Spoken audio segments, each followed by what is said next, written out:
Do you think if everything can be hacked, then is cybersecurity an endless chase rather than a solvable problem? First of all, we need to understand what do you mean by hack. Every time you are installing an app, you are sharing some of your personal details with that app. Why I'm telling you this, that before you install any application, you should check that first. Everything is going digital and privacy has become a question for everyone. So I always say that privacy is a myth.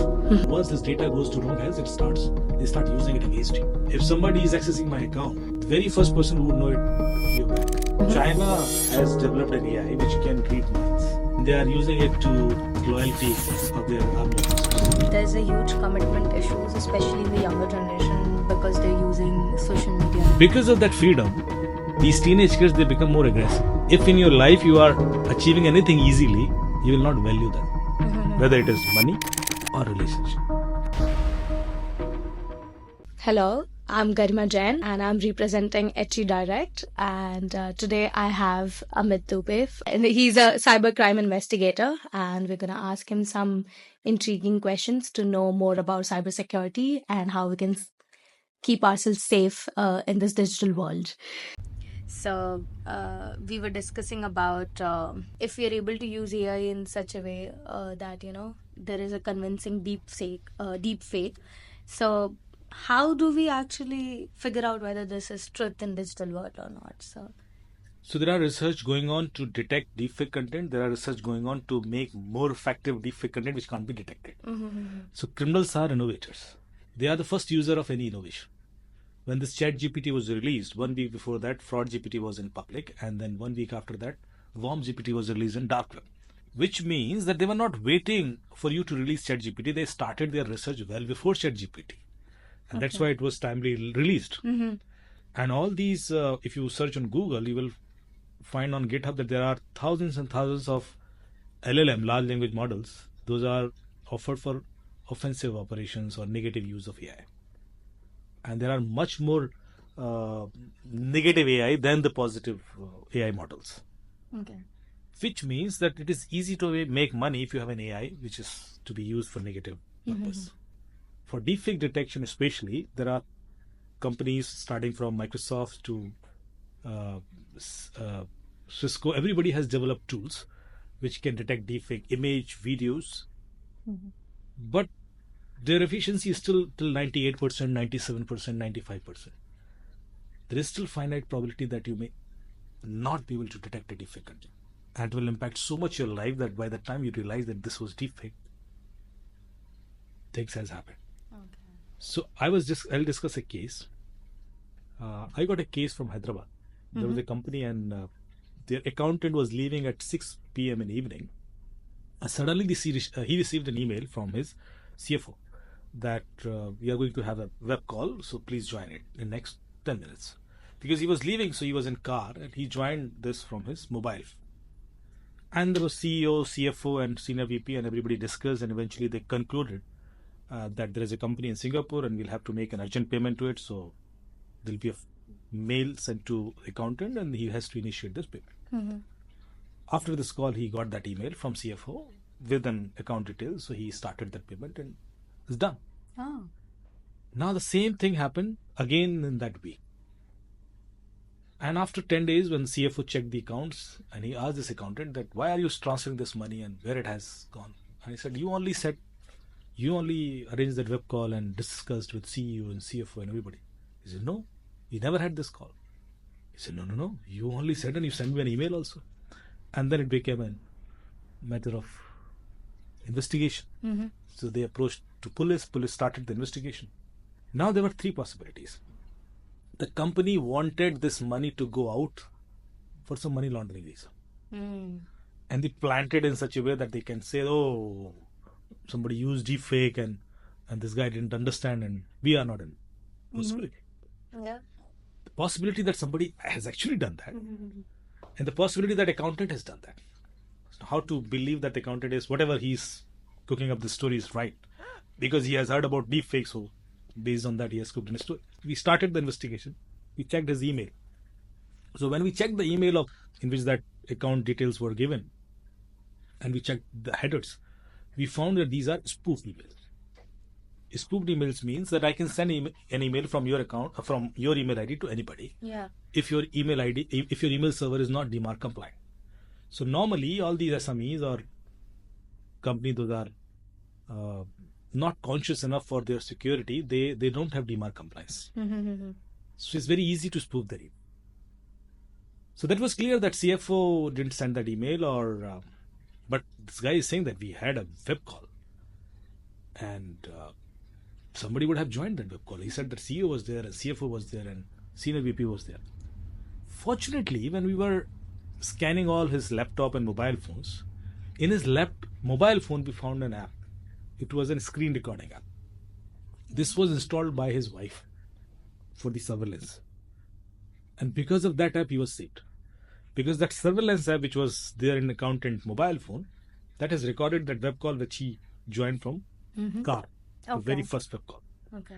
And in that web call, in that screen recording, we could see CEO, CFO, senior VP, everybody. And we checked whether it is deepfake. It was not. It was not deepfake. Okay. Then we were shocked that these are the real videos. Yeah. This is not deepfake. So then we were investigating further, and we found that when the CEO is speaking, behind his there is a wall clock, and the clock is showing 2:30 p.m. in afternoon. While according to accountant, this call happened in 6 p.m. or 6:30 p.m. Then why this clock is showing 2:30? 2:30. Okay. So I checked with CEO, is your clock not okay? And he said, no, it's fine, and you can check. And which means whatever is shown, that was recorded at 2:30 p.m. call. Okay. Sometime, someday. Okay. And it is used at 6:30 p.m. call. So this is a recorded call, probably. Okay. If it is a recorded call, then this call would have happened at 2:30 p.m. sometime, someday. Yeah. So we checked his Outlook calendar of last 6 months, that whenever he has joined any 2:30 p.m. call. And we got 6-7 such web calls. Okay. When we checked who all have joined that call, that only can record the screen, right? Yeah. So we got some other suspects, and then we confiscated the laptops of all those people, those have joined that 2:30 p.m. call. Number of calls. And then we checked all their laptops, and we found one laptop where this guy was recording every web call. And he was doing the screen recording of whoever was speaking. And then he used a technique to clone the voice. Yeah. And did lip sync, and then he used it. So the voice was cloned, deepfake, but the video was not. Okay. Video was the real video, but the lip sync was changed. changed. Okay. So that's why we were struggling to conclude. Oh my God. But because of that, now we got an evidence, because every call was recorded in his laptop. Because see, this incident was quite. We were fortunate that we got some clue. Now we have such sophisticated tools that they can even create deepfake videos or audios where you won't have any clear indication that this is actually deepfake. This is also possible. It goes undetected. Yes, and that will make investigation more difficult in future. And these kind of challenges we are already observing now. We don't discuss it openly, but it is happening. Yeah. Because all these tools that we have for detection, they are not efficient enough. And I've got lots of such incidents. A person during elections, a politician sent me a video. And he said that, Amit, can you give me a certificate that this is a deepfake video? And why? Because he was shown with a lady in that video in some compromising position. And he said, if this goes viral, and I'll not be able to defend, and this is a deepfake video, and probably this will impact my political career. Can you give me a certificate and that will save me? So I said, okay, let me investigate. So I gave that video to my team, and they investigated every frame of it. By morning, they said that, sir, this is a real video. This is not deepfake. So I called that politician. No, this is a real video. He said, yes, this is a real video, but I want your certificate. Okay. To save now this guy is really prominent person, and he's pushing me, and I said, no, I'm in a difficult situation. And he's calling me, and many people call that, can you please help, and your certificate will save me. See, tomorrow if this case goes to any court, I'll be in a difficult position, because the lady may come in the court and say this is real, and there will be some other investigators, they'll conclude that this is real. Why would I give a fake certificate? So we were discussing, and then eventually, because it was a high profile matter, somebody suggested, some government officer, okay, don't give certificate on this video, we will give you another video, similar looking, with deepfake Oh content. my God. Can you give certificate on that video? So you are also right. We are also right. Right. And everybody is right. So they created a similar looking deepfake video and I gave a certificate. I said, Right. okay, this video, because every video has a you didn't go wrong there. unique hash value. So now I am okay. Right. But when they are defending that video, they are showing this video, which is a deepfake. Yeah, okay. So I'm just giving you a hint, a small preposition where people have used deepfake in their favor Whenever they require. but there will be challenges on either side. That's In next 3 years, we'll have ample of deepfake content. And in this deepfake content, and I told you in the beginning that we all are the product of the data that has been fed to us since our birth, and our brain believe easily a deepfake content. Any content, for that matter, any video. If you have a violent video, you will become. It will impact your emotions, and this will happen. All these deepfake contents will be used to set a narrative, to create a kind of people in future, and I can see this around, and we can't stop it. So do you think that these ethical hackers and cyber vigilants, are they really heroes or troublemakers? Where do you find that? Both. Both. See, everybody wants money. Right. So whoever is taking easy route to make money, they are troublemakers for sure. But then there are good people as well. And but I think if you see the ratio, the good people are less. Unless. They are struggling to make money, and that's why this imbalance will always be there. But the point is that, as we always say, that we will always have the world that we want. That's right. The way we think it has Yeah. to be. So how do you think if someone wants to pursue career in cybersecurity, so what is the best way to do it? Cybersecurity is a big domain. So I was there was an event in India, in Delhi last week, and there was a government officer from US, South American region, and he said we have immediate need of 1 million cyber experts. Oh wow. And he said openly, and this is for just one region. And this demand will further increase because of the challenges that we are foreseeing in future, because of AI and then quantum and then quantum AI. And that's why everybody is vulnerable, and they need experts those can protect them, can investigate, can do root cause analysis. But we need to understand that cybersecurity is a big domain. There are multiple roles that somebody can play. So you need to first decide that what kind of role you want to play. You are defensive side or offensive side. Even if you're a defensive side, there are multiple roles. If you are doing vulnerability assessment and pen testing, if you are doing auditing, compliance checks, or if you are doing security incident management, or if you are doing digital forensics, or if you are ransomware investigations, so that sort of different roles keep coming. Or if you are a typical cybercrime investigator like me, then you'll have to learn so many things. You'll have to learn little offensive and defensive, because sometimes you may not get data straight away. You will have to use some offensive methods to get this data for further investigation. Then you'll have to understand all the laws and legalities and frameworks. So depending on your interest, you can decide that I would pursue my expertise in this domain, and there is a role. And demands are huge. Demands are everywhere. I'm sure that if you have good skills, We can get it. So do you think that cybersecurity is recession free? it's recession free. For the time it's recession free. See, crime will always happen. You can't.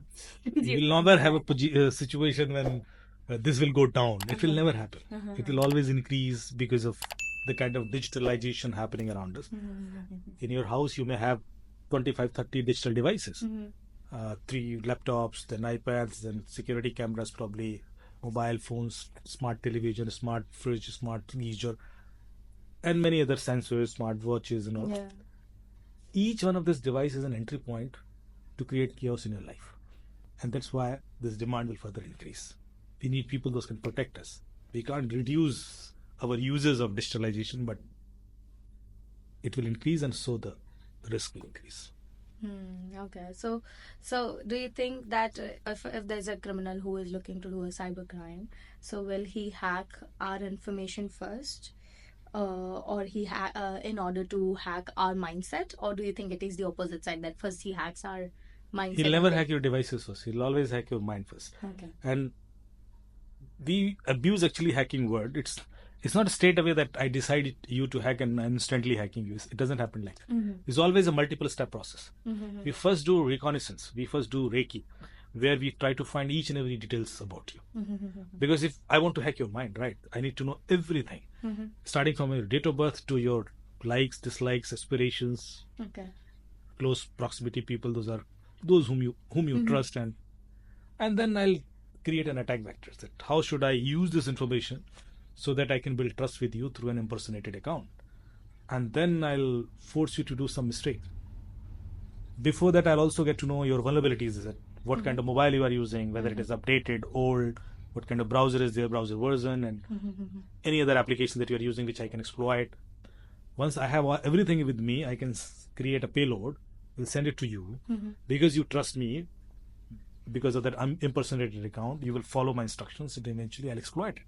And then I'll install a backdoor in your mobile phone or laptop, and then eventual exploitation will happen, or the data access or integrity challenges will start coming. But you would notice that you were given 3-4 chances to avoid it. I can make even reconnaissance difficult for someone. Oh, okay. They may not find anything about me easily. They can find easily about me because I was so vocal on social media. That's why they can read my mind and they can see everything about me. So there are multiple things that you could do to make this difficult for an hacker, and it will not be that easy also. So it's like we always take an approach of a risk-based approach. There will never be a situation that you can reach to an absolute level that okay, nobody can hack you. But what you can achieve, that you can make it so difficult for everyone that they may not prioritize you to hack, rather they'll try some other route. So this is one thing. Second, security cannot be achieved in isolation. It's a mutual responsibility. We always think that we know everything. Our devices are secure. We have smart software, smartphone, and all elite security gadgets, everything. And we are secure. It's not like that. Security is a mutual responsibility. I was doing a bank assessment of a bank in US, and their CISO said that, Amit, we are 75 years old, we never had any incident, and you may not find anything, and you're wasting your time. I said, okay, give me 2 days, let me see if I can find some vulnerability, or I'll give you a certificate that you are the best. So he liked my confidence. He said, okay, try. And next 2 days I was in hotel. I didn't do any scanning. I just searched something about that bank on Google, that whether there is any second party, third party vendor of this bank. And I found a news that they have engaged a law firm for the legal services. Now my focus was that law firm. I scanned their email server and I found it was not DMARC compliant. So I sent a spoofed email from law firm's emails ID to the bank CFO with a request to share some sensitive documents. And the bank CFO shared. Next day I showed him the document. See, this is your security. So in our day-to-day life, we are interacting with so many people, and we trust them. Suppose AC vendor or some guy who is giving you some facility management services, or courier guy, and we trust them, right? And we may open a file or click a link if it comes from their ID. Right. So it was not limited to you, it was also extended to the people those you are interacting with. Okay, so what is that one cybersecurity myth that should die? Myth. Yeah, that needs to die. Yeah, so people think that, okay, there are 2-3 things which I always see people are endorsing during their cyber safety campaign, that don't share OTPs and keep your password complex. Like this. Yeah. If you make the password complex, Yeah. hackers are not guessing your password. They don't do like this. Even if it is easy or complex, it doesn't matter to them. They are getting it through servers directly, or they will create a situation that you will provide your password on your own. So they are not guessing it, that if you make it complex, which means, oh, they can't get it. So I think this is the biggest myth. Even if it is easy or complex, doesn't matter, equally unsafe, because password keeps going out through autofill leaks, through server leaks.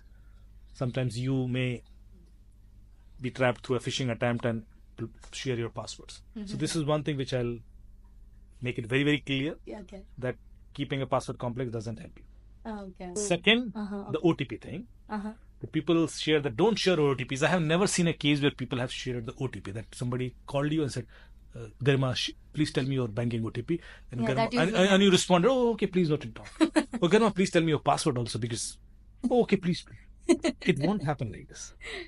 So when you are telling them that don't share OTP, what do you want? They never shared OTP. No one shares it, yeah. There is always a story behind it. Okay. Unless until you tell them that a story that how this OTP goes out, these kind of messaging will not happen. So what if you had to give one piece of advice to Gen Zs or to today's generation about protecting themselves? First thing, that never trust anybody online. Zero trust model, we call it zero trust model. I have seen cases where a girl was trapped for 9 years on social media, and she believed on that identity that this person is her boyfriend, and they never met. And she followed his instructions, and she trusted that for 9 years. There's a web series on Netflix, you can watch it. Oh yeah, I think it just came. It was a UK case? Yes, I think it's a UK case. Yeah. This itself is enough to tell you that what worst could happen. If a person could not realize for 9 years. Without meeting. And nowadays we have deepfake, and nowadays we have AI. This was not there in 9 years before, but now people can use much more technology to create that illusion around you that there are 4 guys, they're friends, he's recommending her, she's recommending him, and you never realize that these all are fake people. Yeah. Because they look real. So there's a website called thispersondoesnotexist.com. Oh, okay. You can go to that website. Every time you refresh this page, you will have a real human being shown on it, and this person does not exist. This website itself has created more than 7 billion real humans. Oh my God. Those do not exist. There's no reason that you should trust anybody online unless until you meet it. Okay. So finally, what would be the message you want to give for those who are looking to pursue their career in cybersecurity or ethical hacking? So you may get any degree, diploma, certification from anywhere to know the basics and to get the foundation. But eventually, if you would like to excel in this, you will have to build a special skill which is called thinking like a criminal. Because it will be required, especially when you are investigating a case or responding to an incident. Because criminals are not PhDs, scholars, and they are not. They have not followed all those standard protocols and procedures to make anything secure. They are people from outside. Their way of thinking is different. While you were trained for these standard processes, so you always think that the criminal will come and break this. They'll never break this because they don't know this. Twitter was acquired last year, and within 2 weeks it was hacked. FBI started the investigation. They arrested 3 kids. 17 years old Nima Fazeli from Orlando, 19 years old Graham Ivan Clark from Florida, and a 21 years old guy. Actually, the 17 years old kid was the hacker. Oh. He hacked Twitter. But how can he hack Twitter? Because Twitter has enough security budget, and they have all routers, firewalls, gateways, intrusion prevention system, intrusion detection system, endpoint protection system, DLP solutions, security operations centers. That 16 or 17 years old kid was able to hack Twitter because he was not told that it is difficult. Okay. And he did it. That's true. And that's what will happen. So that's why you have to be a little different. And probably in next podcast, you'll discuss that how can you be different here. Okay. And to build this skill. But I have given enough hint that this is required to actually excel here in this. Okay, thank you so much, Amit ji, for joining us today. Thank you, Garima. It was lovely talking. Thank you.